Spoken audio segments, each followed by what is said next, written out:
Radio Universidad de Chile presenta Tras las líneas. Conversaciones con Manuel Antonio Garretón, Premio Nacional de Ciencias Sociales. Un programa del Departamento de Sociología y Magíster en Ciencias Sociales de la Universidad de Chile. Muy buenas tardes. Bienvenidos y bienvenidas a Tras las líneas, el programa semanal del Magíster en Ciencias Sociales de la Universidad de Chile, de la Facultad de Ciencias Sociales y del Departamento de Sociología de esa misma facultad. Como todos los martes, nos juntamos para conversar sobre los problemas de la sociedad contemporánea, sobre lo que nos ocurre como país, como comunidad política, pero también lo que nos ocurre en el contexto de América Latina y en lo que ocurre en el mundo, desde la perspectiva particular de las ciencias sociales, que no dan una visión o una respuesta definitiva de las cosas, pero que son un enfoque, una mirada enteramente necesaria, sin la cual fenómenos como los que vamos a analizar hoy día no es posible entenderlos. Entonces, en el día de hoy tenemos una invitada muy interesante para discutir un tema que está permanentemente en nuestras preocupaciones, pero que tuvo un momento especial la semana pasada cuando se informó, valga la redundancia, del informe del Panel Intergubernamental de Expertos de Naciones Unidas sobre el Cambio Climático, y donde se dijo lo que a todos pareció sorprender, pero que no era nuevo, que ya se venía advirtiendo. Se dijo que las metas que se habían planteado hace algunos años respecto al cambio climático en el mundo no se habían cumplido, que no se estaba llegando a un crecimiento máximo y ojalá inferior a 2 grados Celsius y ojalá inferior a 1,5, y que eso traía consecuencias que podían ser irreversibles para el planeta. Y resulta que un grupo de expertos y expertas en este tema, que constituyen un centro para el estudio del cambio climático y de la resiliencia al cambio climático y a las transformaciones que esto implica, es un centro que tiene un financiamiento muy importante de la agencia de investigación que pertenece al Ministerio de Ciencia y Tecnología, lo que era antes CONICYT, para estudiar uno de los aspectos. Acaba de ser un informe que fue lanzado hoy día en la mañana sobre la gobernanza del cambio climático. No es como el de los expertos de Naciones Unidas sobre la naturaleza, las consecuencias de lo que está ocurriendo en el cambio climático, sino es pensar la respuesta. Y pensar la respuesta desde la perspectiva de lo que se llama la gobernanza del cambio climático. Y la gobernanza del cambio, la gobernanza significa el modo como una sociedad se organiza, genera instituciones, toma decisiones, define objetivos y actúa sobre un determinado problema. La gobernanza climática es aquella forma de acción que tiene la sociedad para enfrentar el problema del cambio climático. Y este es un grupo interdisciplinario muy amplio que ha hecho este informe en que presenta una crítica a los sistemas actuales de gobernanza en el mundo y propone uno nuevo para el caso chileno. Lo que es especialmente importante si uno piensa que uno de los temas sobre los cuales no va a resolver, pero se va a tener que pronunciar la nueva Constitución, va a ser este tema fundamental del cambio epocal, de cómo lo enfrenta. las sociedades corren el riesgo de desaparecer. Y entonces tienen que organizarse. No solo para que no haya guerra, no solo para ver cómo se gobierna, se resuelven los problemas de desigualdad, etc., sino, entre otras cosas, también cómo aseguran hoy día la sobrevivencia, que significa la lucha contra el cambio climático. Y para eso tiene que haber una forma de organización, una gobernanza.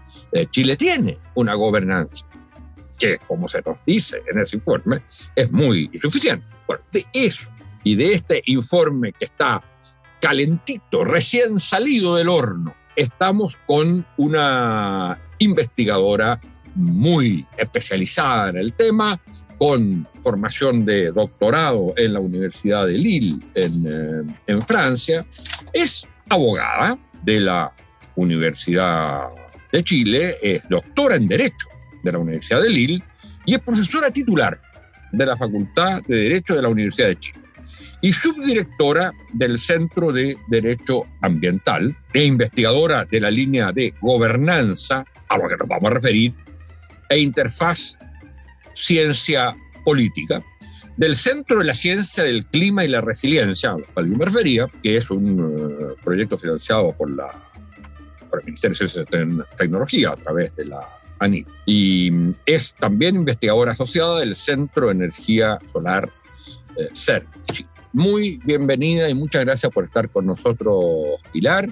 Y yo quisiera partir preguntándote, para ubicar lo que tenemos que hablar y que lo que el informe en el cual tú has trabajado plantea en el tema de la gobernanza, ¿cuánto de irreversible tenemos hoy respecto del cambio climático a nivel mundial? Y en Chile, digamos, y cuán tarde llega o no llega la necesidad de transformar nuestra gobernanza al respecto. Y después entramos en los detalles de cuáles son las propuestas que ustedes hacen. Muchas gracias, Manuel, por esta invitación tan interesante, el Magíster de Ciencias Sociales. Me complace mucho poder hablar de este informe recién salido del horno, como tú recién mencionabas, y que esto cause interés, ¿no?, en nuestro país. ¿Cuál es irreversible? Bueno, sabemos que Chile es un país vulnerable al cambio climático. Ya podemos ser testigos de los impactos de este fenómeno sobre el territorio, en lo que han sido los incendios, las marejadas, lo que son los aluviones y, por supuesto, lo que es la sequía. Me parece que este evento climático extremo que vemos como cada año se agudiza, sobre todo en las zonas centro-sur, nos llama y nos alarma por el acceso de las comunidades al agua, y recientemente también esto causó mucha polémica en lo que era la seguridad de ciertas actividades productivas como la agricultura y la ganadería. Y causó alarmas incluso al punto de aparecer en la editorial de La Tercera, cosa que me causó mucha atención de esa sensibilidad editorial en este tipo de medios de prensa escrita. Ahora, ¿cuán tarde llega este informe o esta reflexión sobre la gobernanza? En el caso de Chile, pienso que hemos realizado como país en general, una respuesta al cambio climático que ha sido oportuna en el sentido de estar muy alineados con las decisiones que se han tomado en la comunidad internacional, desde los años 90 con la firma de la Convención Marco de Naciones Unidas para el Cambio Climático, y a partir de ahí con todo el desarrollo de la política pública en esta materia. Ahora, en materia de gobernanza climática específicamente, creo que no sé si llegamos tarde o nos estamos adelantando. ¿Y por qué digo nos estamos adelantando en un escenario tan catastrófico como el que vemos, ¿no?, en que todas las tareas eran para ayer, no para mañana? Creo que digo esto de que nos estamos adelantando porque la cuestión de la gobernanza, como tú bien mencionabas, y bien definías, me encantó la definición que nos entregaste, muy simple, eso de cómo una sociedad se organiza, toma decisiones, fija objetivos, me parece muy claro. Pero la cuestión es que el cambio climático nos presenta desafíos mayores a los que nos estábamos enfrentados. ¿Y por qué? Porque se trata de un problema complejo. Y esto de que sea un problema complejo quiere decir que tiene múltiples causas, aristas, responsables. Es una cuestión de larguísimo plazo, porque las consecuencias de la acumulación de efectos de gas invernadero en la atmósfera son para cientos de años y por ende involucra a generaciones completas, generaciones futuras completas respecto de las consecuencias del cambio climático. La incertidumbre científica es muy grande también en muchos fenómenos. Entonces, todo lo que fue el trabajo que se hizo con la gobernanza ambiental de los años 90, que fue muy oportuna, hoy día nos queda chica, porque la cuestión del cambio climático nos exacerba la complejidad de la cuestión ambiental. Y hoy día, este fenómeno del cambio climático es necesario asumirlo, por ejemplo, ya no desde un sector, como pensábamos antes, desde el Ministerio de Medio Ambiente.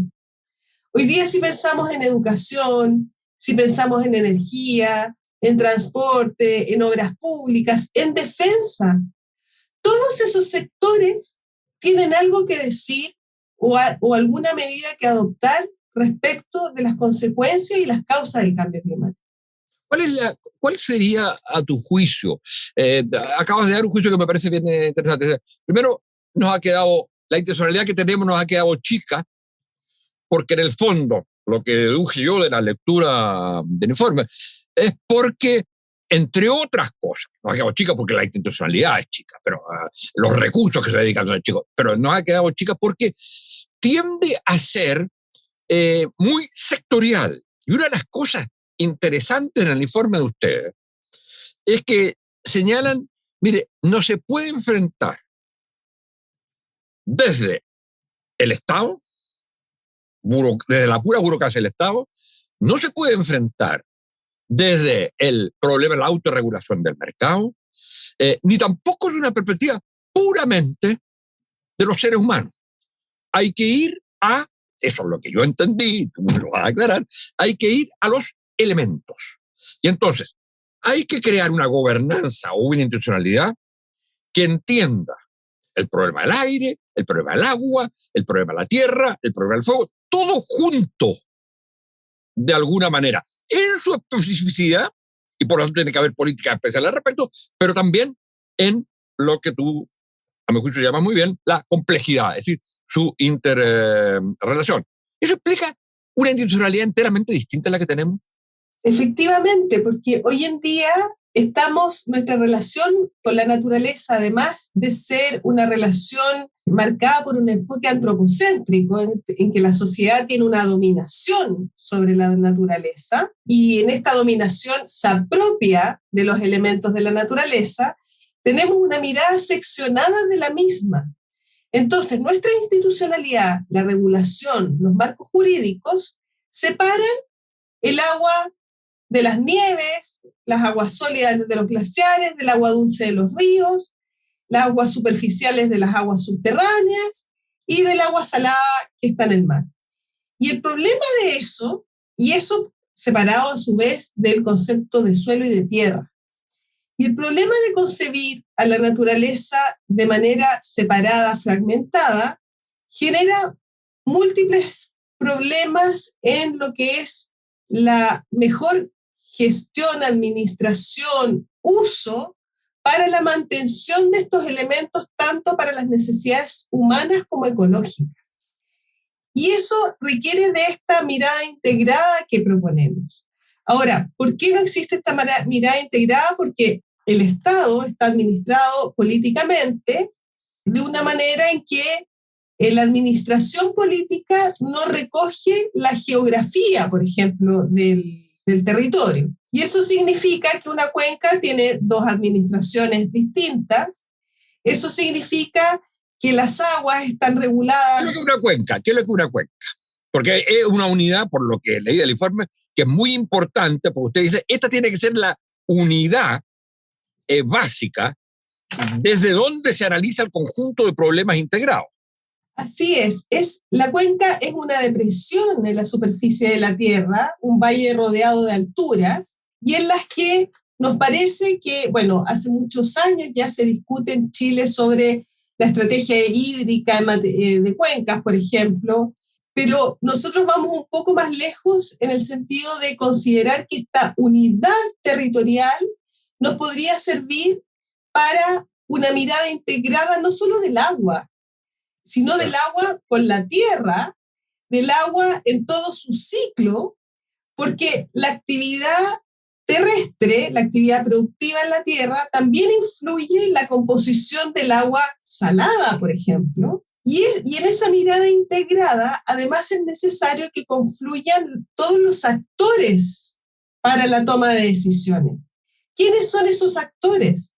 No solo son los órganos públicos sectoriales, transporte, Ministerio de Medio Ambiente, energía, sino que además son las comunidades, son los municipios, son los gobiernos regionales, los titulares de derechos de aprovechamiento de aguas, pero también los usuarios que normalmente no participan en la toma de decisiones de este elemento agua. Entonces, se está proponiendo eso justamente para evitar esta fragmentación que provoca finalmente una ineficiencia en lo que es sobre todo la gestión del Estado, en la que existe fragmentación, pero también superposición de competencias que nos llevan a situaciones tan absurdas hoy día como, por ejemplo, proveer de agua en camiones aljibes en regiones o localidades como las de Chiloé, la región de los lagos, por ejemplo. Pero para entender bien el concepto de gobernanza en relación a estos problemas, ¿qué críticas le harías tú a la institucionalidad o a la gobernanza respecto, por ejemplo, de un caso muy concreto que ha sido muy polémico en la última semana, que es el caso Dominga? ¿Y cómo lo habrías enfrentado? Bueno, el caso de Dominga tiene varias aristas. El caso de Dominga es un proyecto de inversión que se somete al sistema de evaluación de impacto ambiental, en la que existen diversas instancias y la polémica se genera por la decisión que adopta el Comité de Ministros, que es una instancia política dentro de este sistema de evaluación de impacto ambiental, respecto de la que existen recursos administrativos respecto de la decisión. Hay que recordar que el sistema de evaluación de impacto ambiental contempla instancias de participación. Por ende, hay mecanismos que canalizan estas observaciones ciudadanas que se han manifestado también en la calle, en la oposición al proyecto. El problema de esto es que el sistema de evaluación de impacto ambiental no aborda, además de esta instancia, el mecanismo de participación para acoger las observaciones ciudadanas, no contempla las licencias sociales o una participación de las comunidades de manera previa al ingreso del proyecto al sistema de evaluación de impacto ambiental. Eso por una parte. Entonces las comunidades o los vecinos de estos proyectos no van a tener oportunidad de pronunciarse antes sobre cuáles son los usos que quieren dar a ese territorio, cuáles son las vocaciones de ese territorio. Ni previo al proyecto, ni tampoco en la definición de un ordenamiento territorial, que hoy día en Chile es muy débil todavía, puesto que está muy centrado en lo que es el urbanismo de las ciudades y no en el sector rural.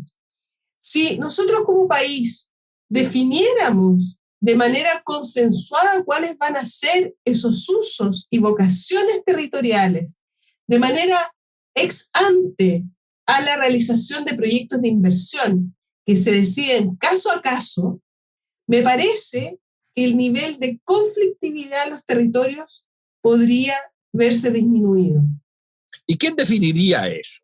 Eso lo definiría porque ahí, para tomar este ejemplo, que es lo que uno más conoce, lo que uno dice, bueno, ¿y por qué un consejo de ministros tiene que tomar una decisión sobre algo que ocurre en un determinado lugar con determinadas complejidades?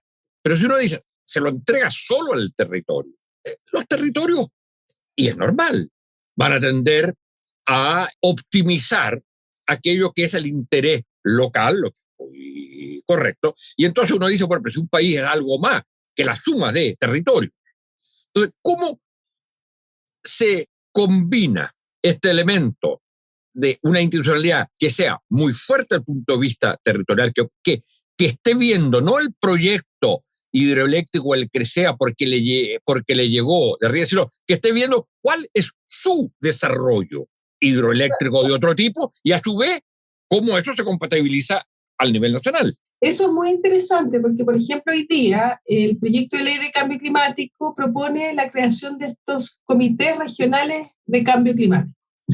Perdón, para aclarar una cosa, sí. Yo creo que es muy importante esto que vas a decir. En el informe ustedes hacen referencia a dos grandes momentos y oportunidades que hay hoy día para introducir una nueva gobernanza, con los criterios que ustedes plantean de complejidad, de integración, de considerar los 4 elementos. Entonces, uno es la ley de cambio climático que parece que está en discusión. Y la otra es el cambio constitucional, la nueva constitución, donde hacen una serie de propuestas que me gustaría que en algún momento de cuáles son las cuestiones centrales que una nueva constitución debiera incorporar en esta materia, en materia de gobernanza climática. Perfecto. Pero partamos por la otra, sí, por lo que estaba diciendo.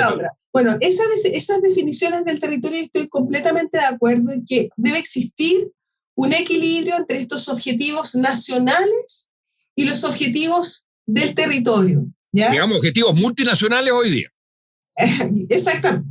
Bueno, y el proyecto de ley marco de cambio climático intenta hacer este esfuerzo de articular estos compromisos, incluso con los compromisos internacionales de Chile en materia de reducción de gases de efecto invernadero y de adaptación, los que fueron presentados en el 2020 en su NDC ante el Acuerdo de París, con las vocaciones territoriales. ¿Y cómo se hace esto? A través de varios instrumentos de gestión de cambio climático que contempla el proyecto de ley y también de la institucionalidad. Y en materia de institucionalidad, por ejemplo, hubo un fuerte debate en el tema regional, porque están los comités regionales de cambio climático y estos se componen por un conjunto de CEREMIs, ¿ya? Que son los mismos del Consejo de Ministros para la Sustentabilidad, y además por un delegado presidencial y por el gobernador, porque además todo este marco está muy sintonizado con esto que está pasando en nuestro país hoy día. Hoy día se han elegido gobernadores y gobernadoras.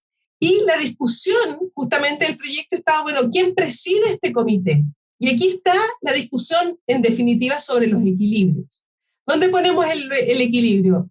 ¿En la definición política nacional y del gobierno de turno o bien en la soberanía del territorio expresada por la elección de los gobernadores y gobernadoras? ¿Ya? Finalmente, lo que se optó en el Senado era de dar la presidencia al gobernador o gobernadora, pero este va a dirigir este comité que, como decía, está conformado por los distintos CEREMIs de las distintas carteras sectoriales, además de algunos municipios. Entonces, quizás en esa figura se intenta recoger esta necesidad de equilibrio entre los objetivos nacionales y los objetivos territoriales que hoy día están en el otro extremo, ¿no? Pareciera ser que todo funciona en relación a estos objetivos más bien nacionales. Ahora, desde un punto de vista constitucional, que nos parece que es una oportunidad inédita en el mundo. ¿Por qué inédita? Porque es la primera constitución que se va a discutir después del informe del IPCC, del 6º informe que se acaba de publicar. Y eso no es menor. No es menor porque este informe nos viene a decir estamos en una situación de afectación del planeta y del entorno de carácter irreversible en muchos casos. Nos pone el acento sobre la urgencia de actuar y parece que, por ende, que hoy la Constitución no puede no referirse al deber del Estado y su compromiso con la acción climática y de la construcción de una sociedad resiliente al cambio climático. Antes que digas esta cosa que me parece muy importante, volvamos por favor por un segundo a esto de la irreversibilidad. Irreversible significa que ese daño se produjo y que nunca se va a poder tener una situación mejor.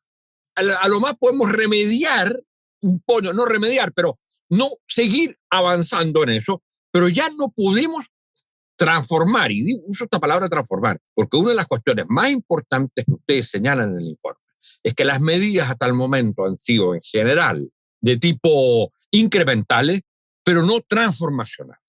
Así es. Lo transformacional es bien importante porque, claro, no podemos seguir para esta acción o deber del Estado de comprometerse con la acción climática y con la construcción de una sociedad resiliente al cambio climático. No basta con soluciones tecnológicas en un marco en que sigamos haciendo las cosas de la misma manera. Necesitamos hacer un cambio. Y en ese sentido el informe, claro, propone ciertas cuestiones a lo mejor un poco locas hasta ahora, ¿no? Pero que vamos a tener que empezar a tomarlas en serio, como son, por ejemplo, la concepción de una cuenca climática como unidad de administración para una gobernanza integrada de estos elementos. O también el estado de excepción climática, un estado de excepción que hoy día sabemos que es por razones de orden público, sabemos que la pandemia nos ha llevado a una excepción en lo que es el Estado de Derecho, pero pareciera que el cambio climático también nos va a enfrentar a situaciones de seguridad interior